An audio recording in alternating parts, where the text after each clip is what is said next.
The Taj Mahal is an every white marble mausoleum located in Agra, India. It was commissioned in 1632 by the Mughal Emperor Shah Jahan to house the tomb of his third wife Mumtaz Mahal. Mumtaz Mahal died in childbirth in 1631. Construction of the Taj Mahal is estimated to have taken 22 years and involved over 20,000 laborers and artisans.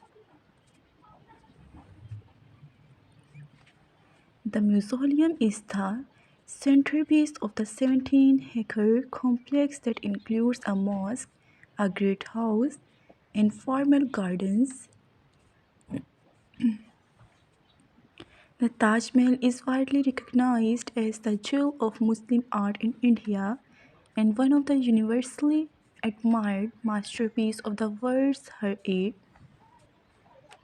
It is regarded as the finest example of Mughal architecture. As the finest example of Mughal architecture, a blend